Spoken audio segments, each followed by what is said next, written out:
Amigos invisibles, constantemente, de palabra y por escrito, oímos mencionar el término utopía. Probablemente no hay en los últimos tiempos y desde el siglo XVIII una palabra que se haya usado más, que se haya empleado más, que se haya alegado más. Se habla de proyectos utópicos, de utopías. Y mucha gente no sabe exactamente de dónde viene esto y qué es esto. Básicamente, la palabra utopía es un juego de palabras. Está compuesta de dos palabras griegas, topos. Topos es lugar y es no. De modo que utopía es no lugar, ningún lugar, el lugar que no existe. Eso es lo que quiere decir utopía. ¿Por qué ha tenido esta fortuna este término? Es lo que vamos a tratar de dilucidar y de ver en qué consiste y qué ha sido. Generalmente lo que llamamos utopía es un proyecto, un sueño, una ambición irrealizable. La creencia de que podemos alcanzar una situación determinada que desde cualquier punto de vista racional parece que no es alcanzable. Un estado de felicidad plena, de abundancia plena, de satisfacción plena para el hombre. Eso es lo utópico, esa es la utopía. Eso es tan viejo como el hombre. Si no tan viejo como el hombre, por lo menos tan viejo como la imaginación del hombre. Siempre los hombres se han encontrado mal avenidos con su vida. Han sentido que la vida no es lo que ellos querían, que la vida no les da lo que ellos debían esperar, que la vida es más dura de lo que ellos quisieran. Y esto ha traído como consecuencia el que piensen en la posibilidad de una situación en la cual esos inconvenientes, esos tropiezos, esas injusticias, esos males, esos dolores desaparecieran y todos fuéramos felices. Claro, habría que empezar por preguntar en qué consiste la felicidad, pero eso ya es cuestión de otro género y de otro sentido. Esa idea existió desde los comienzos de nuestra civilización. Y esa idea siempre estaba colocada o en el pasado o en el futuro, nunca en el presente. En el pasado, por ejemplo, los griegos creían en una cosa que llamaban la edad de oro. La humanidad, en sus comienzos remotísimos, había pasado por varias edades, una de las cuales era la edad de oro.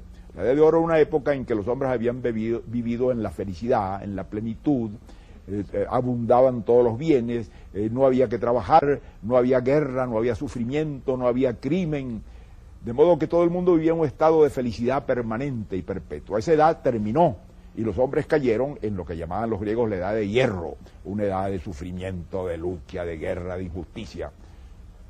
Esa misma idea la recoge el cristianismo a través del judaísmo y es la idea del paraíso terrenal. Los hombres vivieron en una situación original cuando Dios los crió en un paraíso, en eso que llamamos un paraíso, un Edén, en un lugar donde no había mal, donde no había injusticia, donde no había trabajo, donde no había esfuerzo, donde todo estaba al alcance, sin ningún esfuerzo de ninguna clase, donde se vivía felices.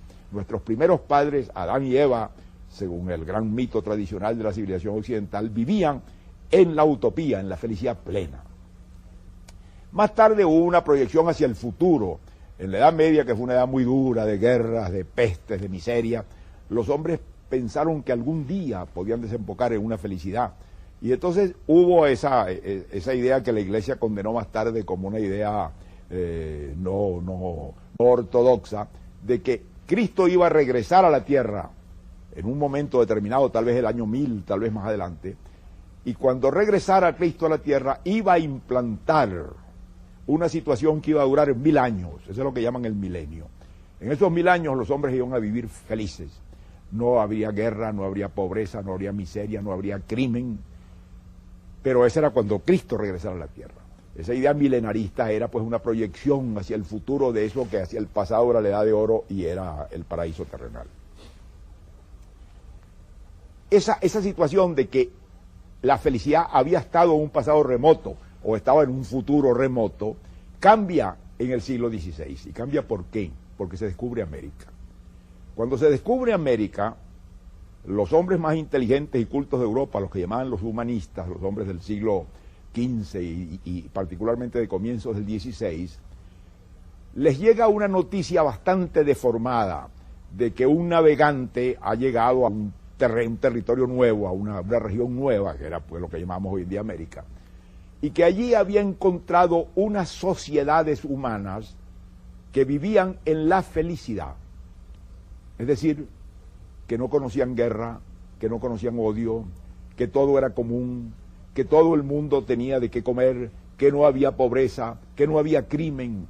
De modo que esa maravilla que era la edad de oro del pasado o el milenio cuando viniera Cristo, se encontraba en la tierra, había sido encontrado en la tierra, se había encontrado en esa imagen de lo que después se llamó el buen salvaje, que era una imagen antropológicamente falsa. Hoy en día sabemos que no era así entre los indios, que entre los indios había guerra, que había odios, había muertes, había asesinatos, había todo lo que el hombre lleva consigo a todas partes y en todos sus niveles. Pero lo importante fue la visión que ellos tuvieron.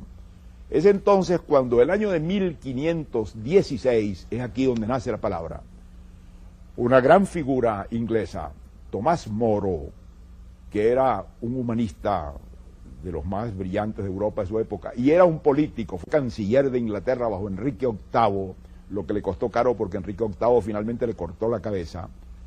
El año de 1516 publicó un pequeño libro en latín. Los humanistas de aquella época no escribían en lo que llamaban las lenguas vulgares o vernáculos, escribían en latín. Y ese librito se llama Utopía, y es él el que crea el juego de palabras, ese juego de palabras de el lugar que no existe, ningún lugar, utopía. ¿Y qué pasa en Utopía? Utopía se compone de dos partes. Una primera parte en la que hay un diálogo al estilo de los diálogos griegos, en que dos personajes discuten sobre la situación atroz en que está la Inglaterra de ese tiempo. La miseria, la pobreza, la injusticia, los crímenes, todos los horrores que han acompañado a la sociedad humana con mayor o menor grado a lo largo de la historia. Y los hombres discuten de qué se podría hacer para remediar esos males, qué leyes, qué modificaciones, qué instituciones. Y simultáneamente la segunda parte es otra cosa distinta. Hay un marino que viene de América, que ha venido a América entre la gente que vino con Amerigo Vespucci. Vespucci fue el hombre que le reveló a Europa la existencia del Nuevo Mundo, y por eso en gran parte América se llama América, porque fue el periodista el que dio la noticia. Y claro, como de ahí venía la imagen del buen salvaje que venía de las cartas de Colón, entonces ese marinero imaginario le cuenta a un personaje que es quien se lo cuenta Moro, que él en América, probablemente en algún lugar de las Antillas, una isla de las Antillas, llegó a un sitio maravilloso, que era una isla, que se llamaba Utopía. Y en esa isla, que había una sociedad perfecta. Se vivía en la paz, se vivía en la abundancia, no había odio, no había crimen, no había desigualdad. Era un paraíso en la tierra. Claro que esta era una idea imaginaria, pero es de aquí que la tradición utópica, que es una tradición muy poderosa, porque todo el pensamiento revolucionario se nutre de ese librito. Sale de allí, de la visión de que es posible traer la felicidad a la tierra, de que es posible que los hombres vivan todos en plena felicidad, no en esa utopía que describía Tomás Moro, que desde luego era un poco anacrónica, pero en otra forma por la cual los males desaparecieran, esos males que tradicionalmente habían fatigado y dañado y hecho padecer a la humanidad a través de los siglos: la guerra, las pestes, los odios, los crímenes, las desigualdades, las injusticias, todo eso se iba a borrar. Y era posible borrarlo, no solamente porque había el ejemplo de los indios americanos, que ya luego se vio que no era cierto, sino porque era posible hacerlo. Si no existía, era posible crearlo. Y es aquí donde arranca la idea revolucionaria. ¿Quiénes toman esa idea? La van a tomar los pensadores europeos a todo lo largo del tiempo transcurrido entre el siglo XVI y nuestros días. Esa visión que recogen Montaigne y que recogen los humanistas es la de que, en vista del descubrimiento de América y de la visión del buen salvaje, no es una idea irrealizable pensar que los hombres pueden vivir en felicidad, en igualdad, en libertad, en paz entre sí. Y que eso sería posible hacerlo en cualquier lugar, siempre que se pusieran los medios, siempre que se establecieran las instituciones para que eso pudiera ocurrir. Esa idea va a ser poderosísima. Esa idea va a modelar toda la historia de Europa y del mundo hasta nuestros días. Y de esa idea salen las grandes revoluciones. La era de las revoluciones, que todavía dura hasta nuestros días y que fue una era sumamente importante y transformadora del mundo, nace de la visión utópica, de la idea de que es posible la felicidad en la Tierra. Y esa idea va a retomarla un hombre que le va a dar todo su significado, que es Rousseau, el gran pensador ruso en varios libros de él, pero particularmente en El Contrato Social. Él comienza por afirmar una verdad que viene de la herencia utópica y de la visión del buen salvaje. ¿Cuál era esa visión? Que los hombres podían vivir libres e iguales. Más aún, él dice una afirmación que es muy importante, que los hombres nacen libres e iguales. Y que por nacer libres e iguales, lo tienen en su propia naturaleza. Pero que, sin embargo, a pesar de que nacen con ese don, en todas partes, dice él, están encadenados. Claro, hay una contradicción de términos. Si los hombres por su naturaleza son libres e iguales, si nacen libres e iguales, ¿por qué están encadenados en el mundo entero? ¿Quién trajo las cadenas? Las trajo el hombre, claro está. De modo que hay una contradicción en esos términos, porque no se concilia una naturaleza de esa clase con una situación de la otra. Pero sin embargo esa contradicción no tuvo mayor importancia porque ese pensamiento se apoderó de todo el pensamiento europeo. Y cuando las primeras colonias del Nuevo Mundo se independizan, que fueron las colonias inglesas de la América del Norte, y se fundaron los Estados Unidos, la declaración de independencia de los Estados Unidos comienza con una proclamación completamente heredada del pensamiento de Rousseau y de la utopía. Dice: nosotros tenemos por ciertas verdades que nos parecen absolutamente evidentes, y es que todos los hombres nacen libres e iguales y con el derecho a la felicidad. Ahí está. Con ese pensamiento se crearon los Estados Unidos. Y muy pocos años después, el año de 1789, estalló la Revolución Francesa. Y la Revolución Francesa, ¿qué se pretende? Realizar eso. Crear un régimen de libertad y de igualdad absoluta, donde reine la felicidad y donde reine la justicia. Ya sabemos que lo que surgió fue el terror, la guillotina, las guerras más espantosas y finalmente Napoleón. Es decir, una dictadura vertical, nada democrática, nada igualitaria, nada respetuosa de las libertades. Existe en el fondo de estas ideas una contradicción, y es una contradicción en la que debemos reflexionar mucho. Los hombres de la utopía, los hombres que visualizó Moro, los hombres que pensaba Rousseau que eran, por su naturaleza, estaban destinados, nacían, como le decía, libres e iguales, contenían sin duda alguna dentro de sí una contradicción íncita. No se puede ser libre e igual. ¿Por qué?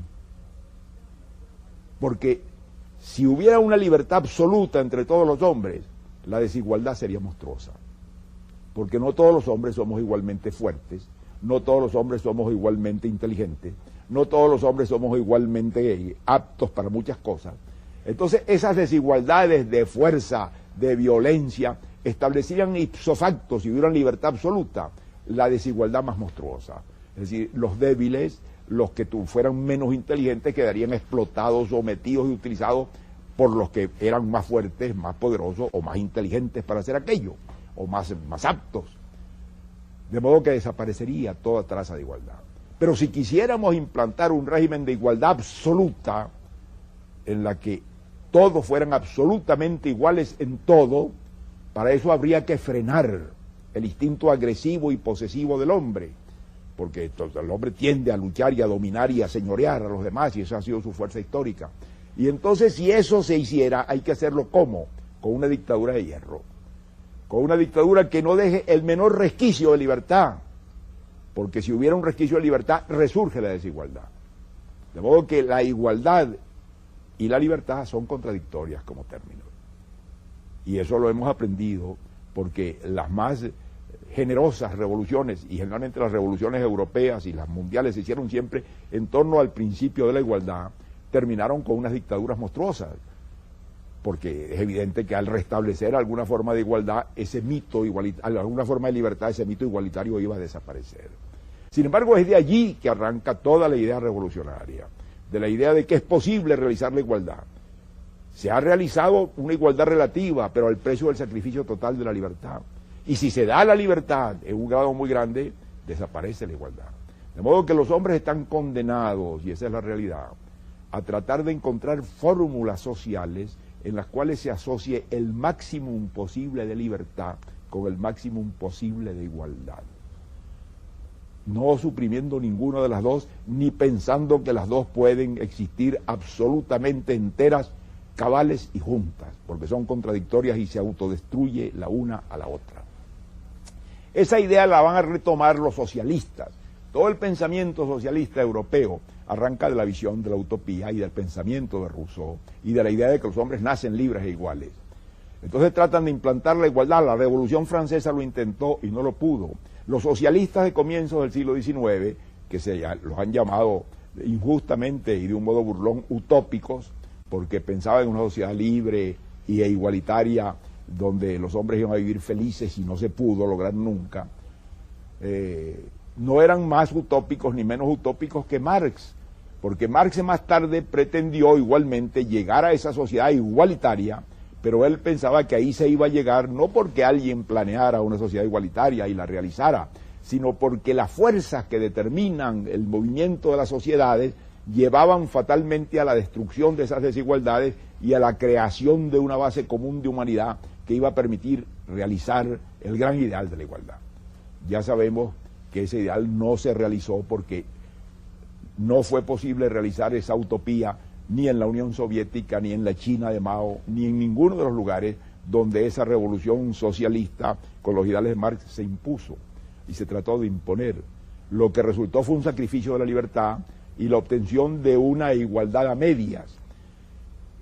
Eso ha traído que en nuestros tiempos, posiblemente en nuestra hora, es el momento, después de 5 siglos, de 4 siglos largos, de que los hombres empiezan a reflexionar que la utopía no es realizable.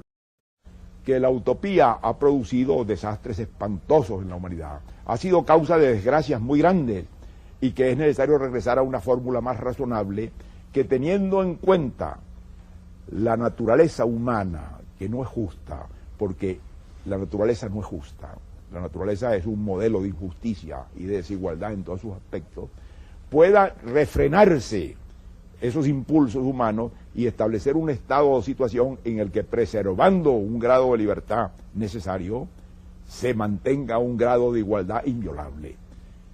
A eso tienden las sociedades democráticas, eso se busca hoy en día en muchas fórmulas. Claro, no llegarán nunca a ese equilibrio perfecto, no llegarán nunca a esa especie de congelación virtual de una situación utópica porque no es alcanzable, pero es la prueba de que al final los hombres se percatan de que no hay que renunciar a luchar por la libertad, no hay que renunciar a luchar por la igualdad, pero que ambas cosas tienen que coexistir en un grado de equilibrio difícil, porque no se puede soltar la una sin sacrificar la otra. Hoy en día se habla mucho de que el mundo está de regreso de las ideologías, y es verdad, ya nadie invoca esas ideologías cerradas ni esas visiones utópicas. Hoy en día somos un poco más realistas. 5 siglos de dura experiencia algo han enseñado, y sobre todo los 150 años de la era de las revoluciones han enseñado mucho a los hombres. Eso no significa que los hombres tengan que renunciar a ser mejores, ni que tengan que renunciar por la justicia, ni que tengan que renunciar a luchar por la libertad, ni que defiendan el principio de la dignidad humana, porque todo eso es fundamental al ser humano, pero que no ignoren la realidad de lo que finalmente es el animal humano, los impulsos adquisitivos, la violencia, la pugnacidad natural que está en el hombre y que no es eliminable, no se puede eliminar a menos de convertirlo en un robot, en un ser que ha perdido conciencia, que ha perdido autonomía, que ha perdido el impulso vital fundamental que lo ha hecho hombre. Todo esto está contenido en esa palabra utopía, que en 1516 se escribió por primera vez Tomás Moro, canciller de Inglaterra, y desde hace varios siglos santo de la Iglesia católica, porque era católico, y que ha sido posiblemente la idea que más profundamente ha sacudido a la sociedad mundial, que ha ocasionado las transformaciones más grandes, que ha sido un factor gigantesco del cambio histórico y que hoy en día podemos contemplar a la luz de una experiencia ya multicentenaria, por la parte positiva y por la parte negativa que pudo tener y que posiblemente ni vislumbró siquiera en toda amplitud de lo que aquello iba a significar Tomás Moro cuando hizo aquel juego de palabras griegas para llamar su libro El lugar que no existe, Utopía. Muchas gracias y hasta la próxima.